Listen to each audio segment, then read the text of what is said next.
Yeah, Mr. Bally, you are the founder of a big hotel company in Western Africa. You're an employer of many people.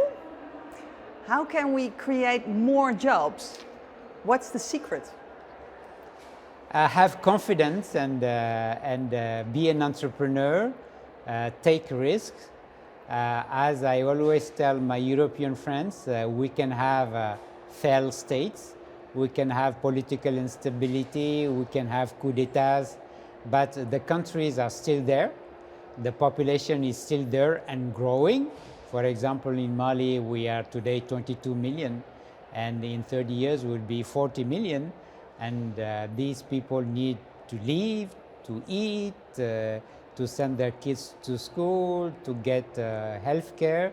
So the economies are still there, and the economies are growing, so the economies do create jobs. But what we need is to have skills. We need to massively train the youth to get skills, because we have basic economies which create basic jobs, and we need to give skills to these young people to occupy these jobs. That's what we need to do.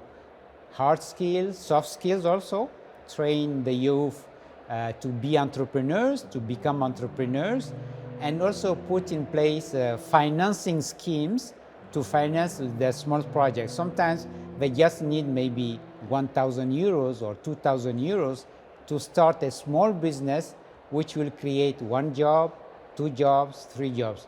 This is how we can reimagine jobs and create more jobs in our countries. Yeah.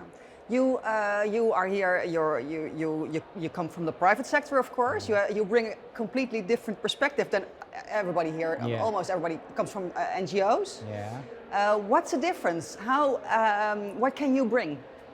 Well, I bring a perspective from an entrepreneur, from private sector, people who every day take risks to create jobs.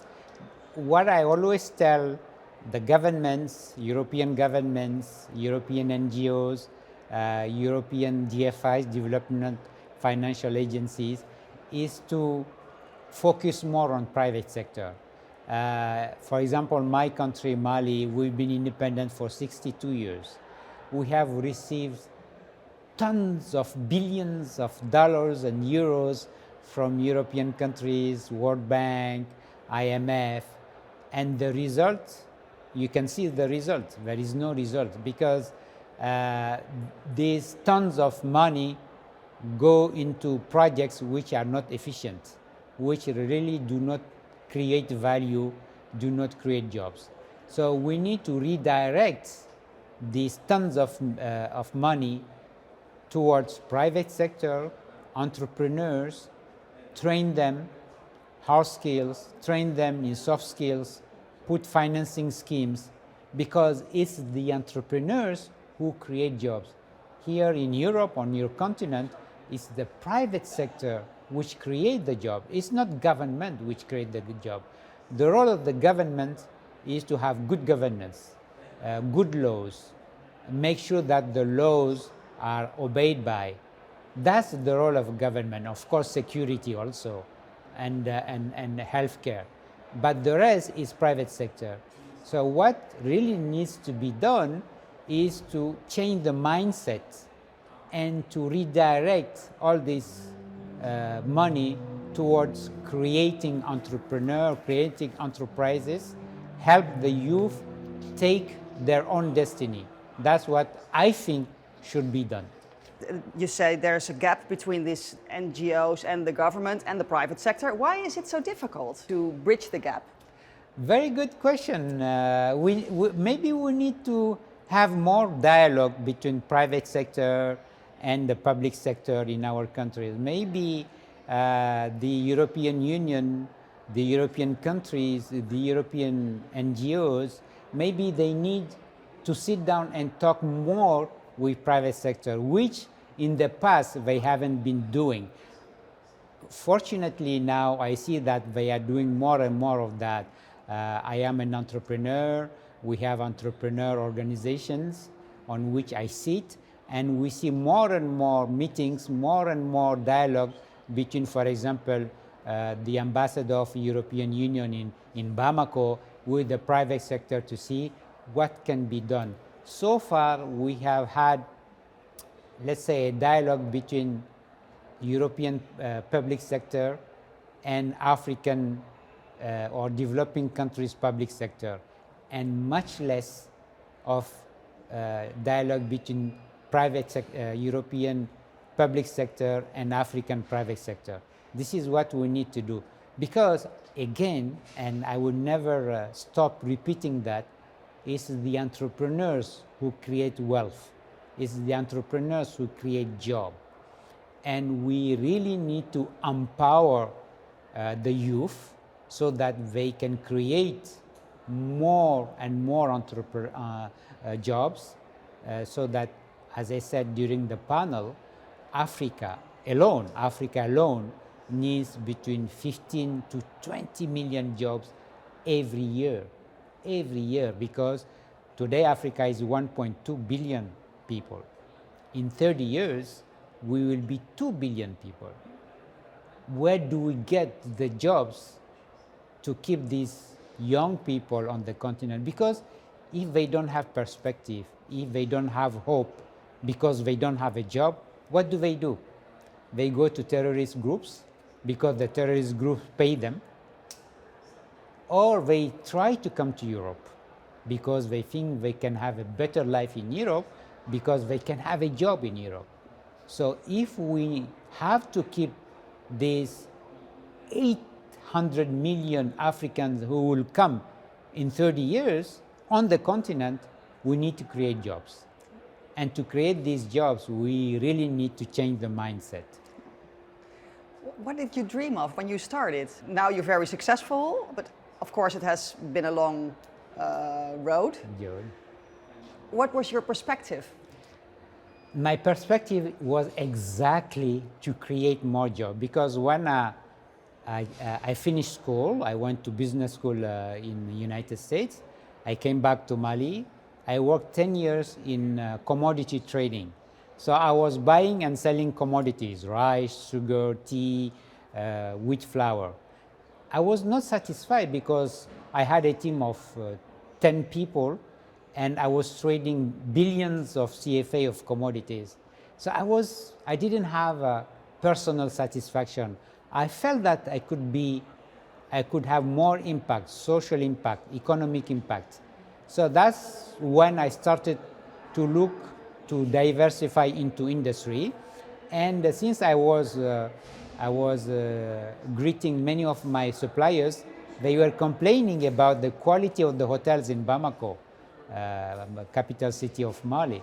That's when I got the idea of, well, since people are complaining about the quality of the hotels, that may be for me a business into which I could diversify. So I did my market studies, started a new company, bidded for the privatization of a state-owned hotel, the Grand Hôtel de Bamako, which was built in 1952 during French colonial time. So we bought the hotel, we refurbished it, and we put it on the market in February 1995. It was a big success. So we bought the land, we built a second hotel. So 28 years later, Azalaï Hotels Group is a Pan-African hotel chain which owns and operates under its own brand, Azalaï. Azalaï means, by the way, salt caravan.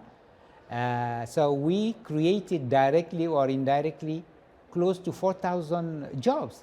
So that was my dream.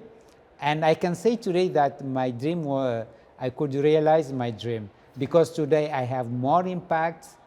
I have the feeling that I was useful to my country and to my continent because I created a lot of jobs that I could not create had I stayed as a trader.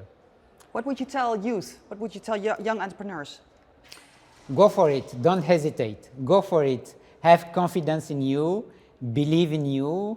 Believe in your country, believe on the continent. Definitely Africa is the place to be because it's the last frontier for development. It's the only country which has not yet developed its full potential, economic potential. So today an African youth for me is a blessing. So have confidence in you, believe in you, start your own business. You can fail, but never give up. I failed so many times in my career as an entrepreneur, and if today I'm giving interviews, it's because I never gave up. I never gave up. So don't give up. Don't give up on your dreams. Don't give up on your continent. The future is very bright on the continent. You are part of an initiative. It's called Fruit for Peace. Could you explain what does it do? Fruit for Peace. I am the chairman of the board of a company called Sediam, which is a Malian company which process mangoes. So we produce mango purees and we sell it to very large companies like Nestle, which use it for baby food and for juices. So we process these mangoes and we export them. It's a very high quality mango puree. So the idea of Fruit for Peace is to have a coalition, Sediam, which is our company in Mali, Spark, which is a Dutch NGO, international NGOs, the Dutch Technical Research Institute, and also DFIs like FMO, which is the Dutch DFI, to see how we can scale up this initiative, train farmers, help them keep up the mango trees, maybe do research on even better crops for mangoes, and scale up the project, because this project is giving jobs to so many people in Yanfolila, which is in the southern part of Mali. And this is exactly the kind of projects which should be supported, notably by European countries, because this is the kind of projects where you have a value chain. You have the farmers who can harvest and sell their harvest to Sediam. You have transportation, so you have truck owners who can take the mangoes from the farm to the factory. You have logisticians who will take the containers from the factory all the way to the port, the Dakar port or Abidjan port. You have the vessel companies. I mean, it's a value chain. It's a very big value chain which creates a lot of jobs, pay taxes to local governments, taxes to national governments, pay salaries to truck drivers. This is exactly the kind of projects which should be supported and which should be scaled up so that we can create these millions and millions of jobs we need on the continent. What's the role of Spark in this?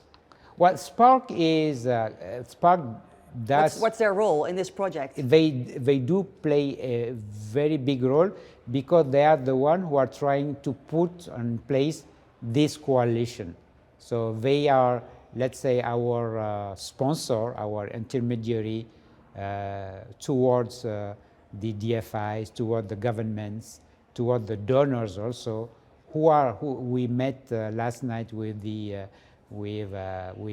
high official from FMO, which is the Dutch DFI, and they were very interested by the idea. So Spark is really, let's say, the deal breaker. They're trying to put this coalition on place, and without Spark, we wouldn't be able to put in place this kind of coalition. So they play a very big role.